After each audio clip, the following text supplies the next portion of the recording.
Buenas tardes, amigos televidentes de este espacio Soberanía Popular TV, Impacto Jurídico y más, su sección de cada viernes, que nosotras felices de poder compartir con usted y contar con su sintonía. Buenas tardes, Sonia Uribe. Buenas tardes, Rosy Escoto. Para nosotros, como cada viernes, realmente es un privilegio volver a compartir con nuestra teleaudiencia. En esta semana tenemos que agotar una jornada de todo lo que han sido las novedades en nuestro país y realmente, señores, la mayoría tienen que ver con el ámbito lo que es justicia, de lo que son los tribunales y todos estos procesos que durante tanto tiempo se han venido cursando en diferentes instancias. Y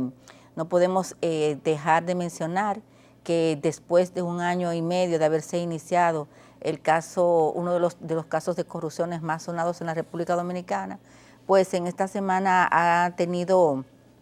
no debemos de llevarlo como un revés para la Procuraduría, sino que ya el tribunal ha entendido la necesidad de variar las medidas de coerción que habían sido impuestas a varios de los procesados. Entre ellos se encuentra el señor Alexis Medina, el señor Ventura, entre otros más, que lo que nosotros siempre hemos pensado, que realmente el estado de libertad es lo que debe de primar en las personas y no la prisión. La prisión es una de las tantas medidas de coerción que existe. Entonces ya en esta semana pues el juez de la atención permanente decidió hacer una variación de la medida y ya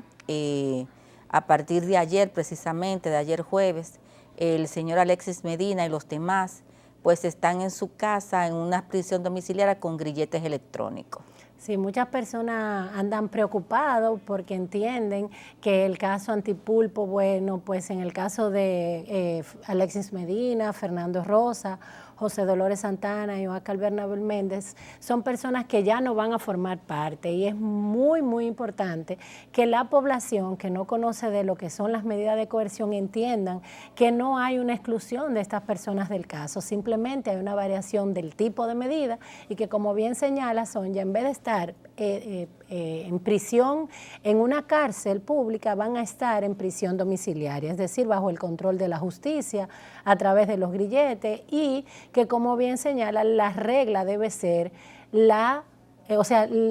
la persona no esté bajo prisión, sino que se puedan conocer medidas y que en su momento, cuando ya la justicia haya tomado una decisión con un carácter de definitivo, entonces se hable de la prisión. Muchas personas diciendo que hay un acuerdo entre políticos y todo lo demás, pero lo más importante es que la población entienda que es una de las medidas de coerción previstas en la ley y que no ha hecho el juez más nada que no sea lo que la ley le permite. En ese caso, se ha establecido que va a continuar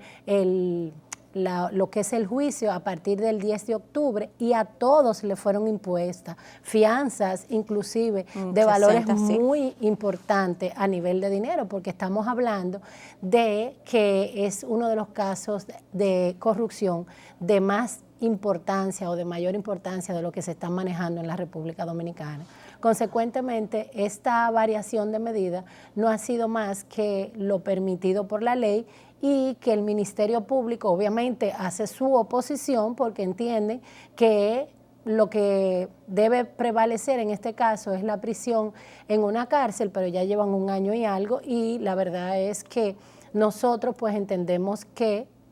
no está mal la decisión. Obviamente, ya en los demás se estará evaluando, pero en el caso de estas 4 personas, pues fue cambiada. En otro orden, Sonia, tenemos todos que estar en la misma tesitura de otros programas, analizando que el tema de la seguridad ciudadana no es un tema de percepción como erróneamente ha sido en ocasiones evaluado. En esta misma semana tuvimos un caso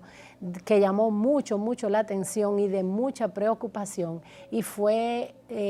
un asalto, no sé cuál será la calificación, en la casa de un ex senador y de una senadora actual de la provincia de Azua. Sí, realmente fue un caso que llama mucho la atención, sobre todo por tratarse de quienes se trataban y en la zona en que ocurrieron los hechos. Estamos hablando del casco central de la ciudad, en la plena, en lo que es lo cacicazgo. Entonces es una situación que que viene a refrendarnos un poco más el estado de inseguridad en que como ciudad estamos viviendo. Hemos visto cómo estas personas no solamente penetraron en la vivienda del ex senador Díaz Filpo y de la actual senadora Elía Díaz de Díaz, sino que inclusive lo agredieron físicamente. Damos gracias a que las cosas no tuvieron una mayor trascendencia y que ya el senador Díaz Filpo, al momento de realizar este programa, ya se encontraba en su hogar, pero realmente se encontró muy afectado y es un proceso que se encuentra en investigación. Vimos cómo las autoridades ya han tomado los videos, han hecho una recolección de data de todo lo ocurrido en ese momento y esperamos una pronta solución y que se den con los autores de este hecho y también que se establezca de forma certera cuál fue el móvil que tuvieron para realizarlo, todo desprendiendo de las mismas declaraciones que dio el ex senador Díaz Filpo, en el que enfatizaba el hecho de que a pesar de que habían objetos de valor cerca de la visión o del entorno de los desaprensivos que se introdujeron en su hogar, pues ellos no lo tomaron, sino que simplemente o en apariencia estaban en la búsqueda de algo más. Esperemos de verdad que las autoridades profundicen en el tema y que sean tomadas las medidas del lugar pertinente. Pero sin salirnos tampoco, Rosy, de lo que es el ámbito judicial, no queremos dejar de mencionar, señores, el tema también de el exdirector de la Dirección Nacional de Control de Drogas, el señor Alburquerque, que en esta misma semana pues le fue conocida ya la medida de coerción y fue dictado por el juez 1 año de prisión preventiva que va a ser cursado en la cárcel de Najayo. Recordemos que este mismo magistrado que impuso la medida de coerción en una ocasión solicitó su inhibición del caso, lo cual fue rechazado por la Corte por entender que realmente se encontraba dentro de lo que era la idoneidad para poder aplicar una medida justa en relación al caso en que nos encontramos. Cuando tú te refieres, Sonia, a idoneidad, es sobre la base de que en una oportunidad, o sea, cuando se estaba el proceso de evaluación de que si era un militar o se iba a tratar con un caso civil, precisamente era la intención de la defensa del señor Alburquerque de que se le diera un tratamiento cual si fuera un militar. No, recordemos que en este caso el magistrado se había inhibido porque en una reunión o en un encuentro él había establecido que en caso de que él tuviera que conocer la medida de coerción contra el almirante, el exalmirante, pues él entendía que la medida de coerción era la de prisión, la de prisión. Entonces eso conllevó a que entendieran que en ese momento su papel no debía ser el de juzgador de una medida cuando ya él había expresado esa situación. Lo que ocurre también con relación a lo que dice es que los mismos abogados apoderados del caso entendían que por su condición de ex militar y sobre todo por la posición que había ocupado en anteriores gestiones gubernamentales como director de la Nacional de Control de Drogas y lo delicado de su posición, pues la medida de coerción debía de agotarse o en lo que se llama el polvorín o lo que es en instalaciones especializadas para los militares cuando están siendo juzgados. Entonces el tribunal entendió que no, y realmente tenemos precedentes como el ex procurador Jean Alain Rodríguez, que tenía una posición bastante delicada también, y que su medida de coerción la está agotando en lo que es el centro modelo penitenciario Najayo, que era lo que la defensa del exalmirante Alburquerque pretendía que no se hiciera. No, ellos estaban de acuerdo en que realmente la prisión era la medida de coerción que se iba a imponer. Lo que estaban en desacuerdo era el lugar donde debía de ser cumplida la medida. Y me imagino que esa preocupación que también en el caso del ex procurador Jean Alain es por el tipo de personas que a lo mejor en algún momento determinado estuvieron vinculados al cargo propiamente que él desempeñaba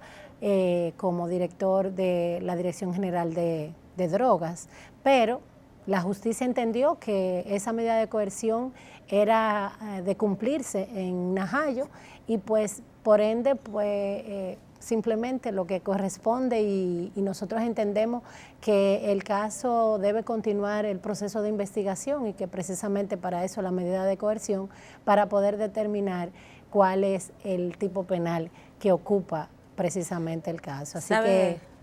¿Sabes, Rosy? Que tú al principio estábamos comentando algo muy interesante y es de educación a la población. Nosotros debemos de tratar, y como espacios como este, que tienen un matiz jurídico esencial, esencialmente, es de que la población entienda qué son las medidas de coerción. Las medidas de coerción no son penas previas, ni tampoco es un juzgamiento previo. Las medidas de coerción tienen un fin determinado, que es precisamente el evitar, sobre todo, que el victimario, el que delinque o el supuesto persona que delinque, pues primero se sustraiga de la justicia y segundo es el de proteger las pruebas. Entonces no podemos cada vez que se da una medida de coerción entender que ya es una condena previa o cuando se varía una medida de coerción entender que ya el expediente ha perdido fuerza o se ha debilitado o existe una situación con la justicia que da la percepción o hace creer lo que no es conveniente para nuestra sociedad, que se ha debilitado la acción. Nosotros tenemos que creer en la medida de lo posible, de creer en nuestro sistema judicial, de creer en nuestro Ministerio Público y de creer también en que todas las acciones se conectan unas con otras y estas van a permitir realmente que la justicia sea lo que al final sea la luz en el camino. Es totalmente correcto lo que establece Sonia y es como tú dices, o sea, las personas por lo regular entienden, prisión ya hay una confirmación del hecho y no necesariamente lo que persiguen las medidas de coerción, como bien señalaba Sonia, es que se pueda garantizar que el proceso se vaya a desarrollar de manera correcta, que no se, o sea, que haya garantía de las pruebas, que se protejan las pruebas y a la vez que no se vaya a sustraer del proceso la persona que supuestamente haya cometido el hecho. Podemos ver personas que se le han impuesto medidas de coerción de prisión y luego son declarados no culpables y lo contrario, o sea que simplemente para que todos nos entiendan, el hecho de lo que pasa también, Sonia, es muy importante y es que la gente piensa, bueno, lo mandaron para su casa, para la comodidad de su casa luego de haber